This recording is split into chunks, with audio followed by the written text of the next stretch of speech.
buying stops. Here we go with the part 2 of this Keiser report episode we were going over. Deficit for the first 5 months of the government's fiscal year to $544.2 billion, which is up almost 40% for the same period. All the government has is debt. This is a government. These are an elite acting like this is the party's almost over. So if the free food and the free beer and the free stuff is almost done, i.e. of having the world's reserve currency, you might as well just go spend as fast as you possibly can. We see that, and we've covered this. That's what happens when you have inflation. Is accumulating massive amounts of gold. Russia, all sorts of other nations are accumulating gold. Those are their signs within their parameters because they don't have a reserve currency, so they've got to prep in a different way. America, we've got 8,000. They actually get to devalue. Well, we certainly have other people's gold, so we can seize that. As that works out pretty well for them. But certainly, if your debt-backed reserve currency is going to go away, you might as well rack up as much debt as possible and give everybody a massive 2-year party. For Trump, that's his thinking. He's like, let's have a massive party. He's gone bankrupt so many times, so he knows how to do this. Have a massive party, go crazy, spend up loads of money, and then go bankrupt. And that looks like what the policy is to me at the moment. Well, she's right, though. Gave people phones. That's exactly what they're doing. I don't know if that's what they planned, but that's what they're doing. Give banks trillions, and it's kind of like one of those game shows where they just. How I know I'm right is the money velocity is at 0. Anyway, that's another thing too. That's actually pretty damn important. That's why your economy keeps contracting really fast. Welcome back to the Keiser Report. I'm Max Keiser. Time now to turn to Nomi Prinz, author of. And this one's a shitholder. Write some How books. central bankers rig the world. This is the Rosetta Stone to understand everything about everything. Nomi, welcome back. Thank you. And it probably is. It probably would help people understand the scam of the central bank. In a way that we've been talking about for a while, but this gives a whole intellectual, academic, and scholarly background to it. A couple of questions. The yield curve has inverted for the first time since 2007. Is a recession imminent? What does this mean? Speak on it. Okay, well, first of all, yield curve inverting means that we are going to get less money if we invest in U.S. Treasuries in the future than we will in the present. Technically, that's not a good sign. It doesn't mean good things for an economy. It's not supposed to make sense the further out you're going to get paid back. You're supposed to get more money for it, more interest. That is what the yield curve is saying. But your economy's so shitty, That's right. people now need to go buy treasuries for safety that they will pay an extra premium for. So rates start going up in the short term, and we're overdue for a big credit crunch. We're overdue for a Lehman Brothers collapse. Deutsche Bank looks like it's about to go under. Is that inferring too much into this? What are your thoughts?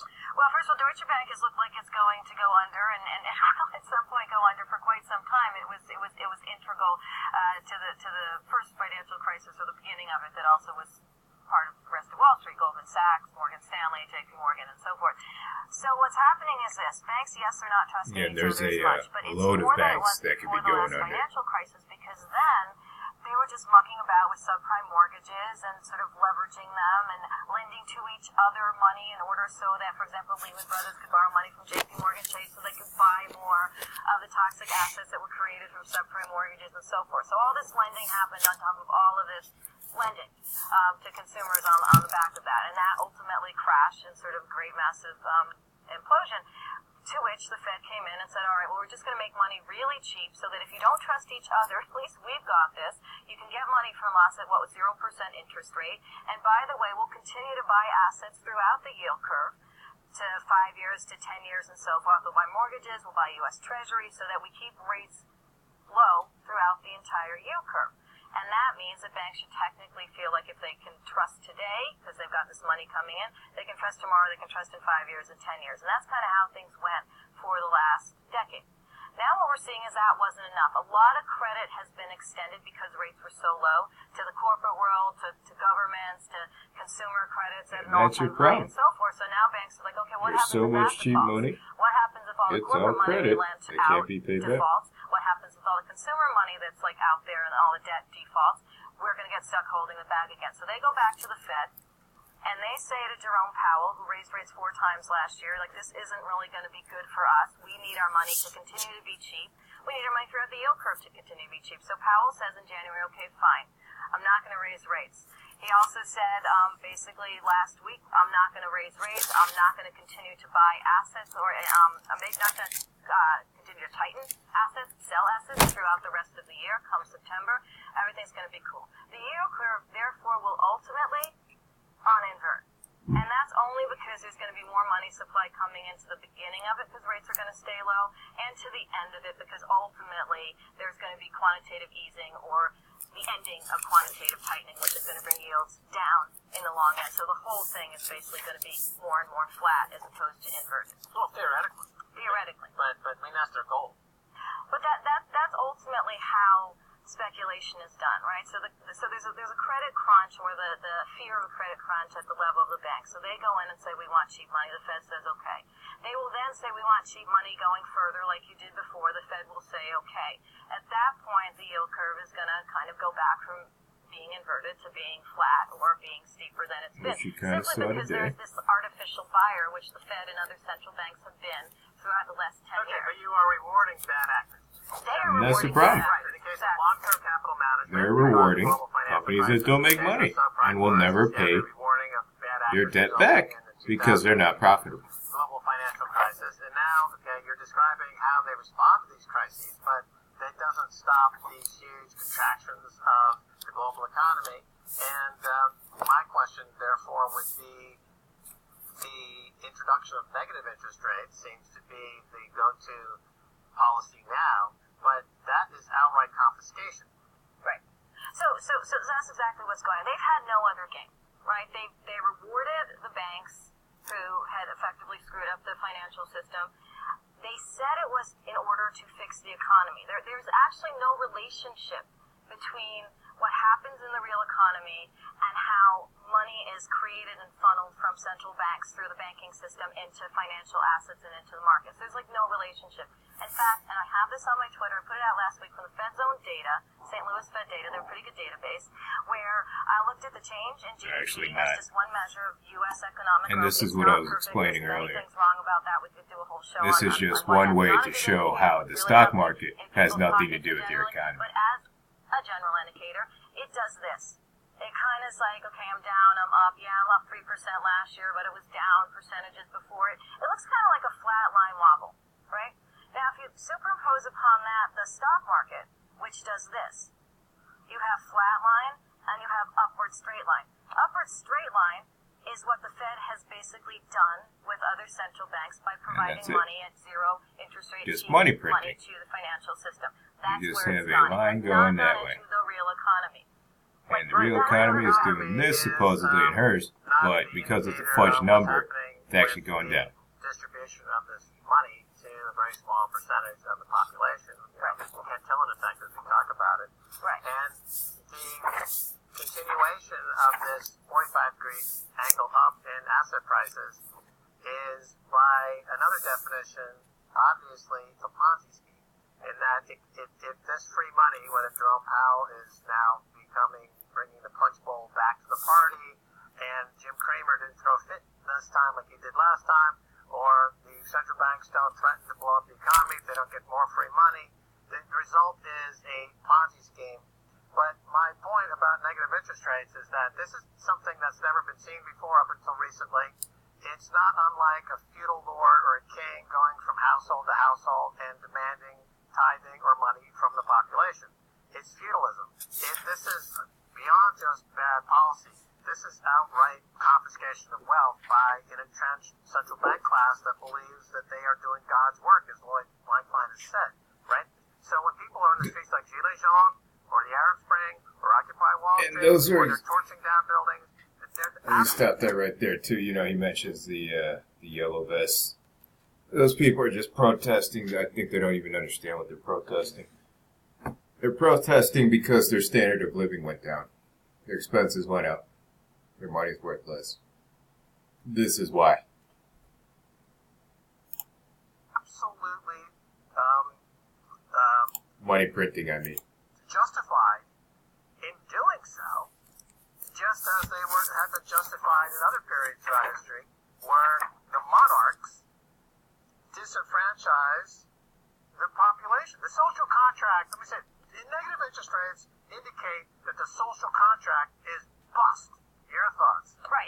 Well, there is no social contract between central banks and people. For one thing, there never was. That all the myth behind the creation of this money, the $22 trillion of asset purchases that these central banks have done around the world to funnel money into the system through the banks, all of that, even though it was said to be helping the economy, and real people never did. In fact, there's greater wealth inequality than there's been before. The participants, yes, the monarchs, and the upside of that financial wealth have grown substantially further, and that what the regular people have had to deal with is a crumbling economy, is lack of money for social constructive processes. What it has not gotten is infrastructure spending. What it's not gotten is sort of more real jobs or more real stability. Like, none of that has happened. Well, so when you look around the world... When Bill Clinton was president, he said he wants to die and come back as the bond market because the bond market has all the real power. So then politicians have abdicated the role of politicians to the financiers. That's been going on for 20 or 30 years. Again, this is the situation of the social contract being broken. Right. Okay, now you can explain it in economic terms and financial terms, but why are these politicians, particularly in the Democratic side, they're focused on the Russiagate hoax, complete nonsense, because of their... And the answer to that question is because it's distraction from the shysters actually screwing up your financial system. Their overlords, the defense contractors, and the warmongers who paid their bills. Of course, we understand why Rachel... All leads back to the shysters, just like the shyster show he's mentioned. Loves war, hates peace, and pushes that delusion. But shouldn't they be covering real news, like what's happening in collusion? Like we've got an entrenched monarchy that's broken the social contract. It probably is a good book to pick up. I mean, I've never read it. But and there are no calls for it's example, explaining outside what of he's saying here. You don't have people marching in front of the Fed. I hope you understand why you're screwed. You know, asking what happened. Like, I'll tell you how to fix it. So much money for but at least you'll know why you're screwed. People that already had it. Like what happened there? Because you didn't make a decision as a central bank to give strings attached to that money and say, you know what, this has to go into the real economy. You have to lend it to real people or real businesses. And yes, that's an economic terminology for it, but basically dividing money created out of nowhere. We're not even dividing at that point tax money. You're literally, what the central banks did is created money from nowhere and provided into a financial system that basically floated to the top of that system to people who are already entrenched politically, already entrenched from being like the CEO of Jamie Dimon of JP Morgan Chase and so forth, Lloyd Blankfein, who became a billionaire after his company committed, Goldman Sachs, multiple crimes and was fined for multiple crimes, did multiple settlements. And she used to work there, so she should know. His ultimate individual bank account, and that continues to go on. So going back to what you said about negative interest rates and how that sort of continues to increase this inequality and the general frustration everyone feels looking at it and wondering how it all happened, because a normal person on the street isn't thinking about Jerome Powell in their day-to-day life. Like, who is Jerome Powell? Well, he's the guy who's on top of the central bank that's continuing to push forward artificial creation of money for people that already have it, and therefore taking it away from people who don't have it and will never get it. Right, so you talk to 1,000 people about this, and 999 of them, when you explain to them that the central banks are creating free money and causing wealth and income gaps and social unrest, they'll say, well, how do I get free money? Right? That they don't care about the social contract. They hear about free money. Then when you have MSNBC and CNN pushing the fake Russiagate hoax, that's to create people's obsession over an existential threat that doesn't exist. Because if they were to stop for a second and say, wait a minute, actually the real enemy within is not Russia, it's Jerome Powell, it's Janet Yellen, it's James Cramer, it's CNBC, it's JP Morgan, it's Jamie Dimon, okay, then that would be a problem, because then the social contract would be so obviously broken at that point. They do not have the number of police, cops, and military to contain the outrage at that point. Yeah, I but the people are too stupid to be outraged. All of those people because they're deceived. You mentioned that's real. That's data. Or just stupid, going back to December, Jerome Powell talking with Jamie Dimon, that not and being for some reason why think it's my problem to fix. Why didn't the news, sort of mainstream media, talk about how we changed in January? Jerome Powell changed how all of a sudden we're going to take money away from the banking system, from the markets, and now we're going to give it back. We were going to make it more expensive